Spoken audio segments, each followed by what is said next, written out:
আসসালামু আলাইকুম ওয়া রাহমাতুল্লাহি ওয়া বারাকাতুহু। এটা হচ্ছে সূরাতুল ইখলাস। আশা করি এই সূরাটা সকলেই পারেন। আপনাদের কাছে আমার একটা প্রশ্ন, এখানের মধ্যে আপনি কি সঠিকভাবে পড়েন? এখানের মধ্যেও কি আপনি কলকলা করেন? এখানের মধ্যেও থামার সময় কি কলকলা করেন? অথবা এই জায়গার মধ্যেও আপনি কলকলা করেন? হ্যাঁ, আমি অন্ততপক্ষে যার কাছেই সূরাতুল ইখলাস শুনি, তার মধ্যে থেকে ৮০% মানুষ এই যে দাগ দিয়েছে ৪টি জায়গায়, সেই জায়গায় কলকলা করে না।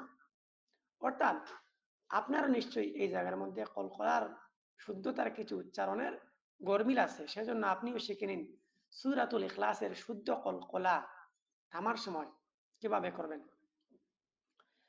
বিসমিল্লাহির রহমানির রহিম। কুল হুয়াল্লাহু আহাদ। এই যে দাগ দিয়েছি, এই জায়গার মধ্যে আহাদ এরকম পড়তে হবে। আল্লাহুস সামাদ এরকম পড়তে হবে। লাম ইয়ালিদ ওয়া লাম ইউলাদ। দেখতে পাচ্ছেন আমি কিভাবে করেছি? কলকলা করেছি, আপনিও কলকলা করে নেবেন।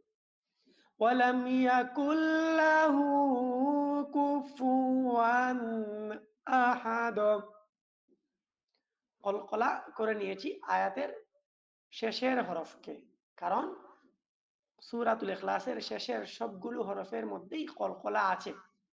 কলকলার হরফের পরে যদি আপনি থামেন এবং ওয়াকফের অবস্থা সাকিন হয়ে যায়, তাহলে কলকলা হয়ে যাবে। অবশ্যই আপনি সূরাতুল ইখলাস ভালো করে এবং শুদ্ধ করে শিখে নেওয়ার জন্য এই ভিডিওটি দেখা থাকলে এখনই সাবস্ক্রাইব করে নিন। আসসালামু আলাইকুম।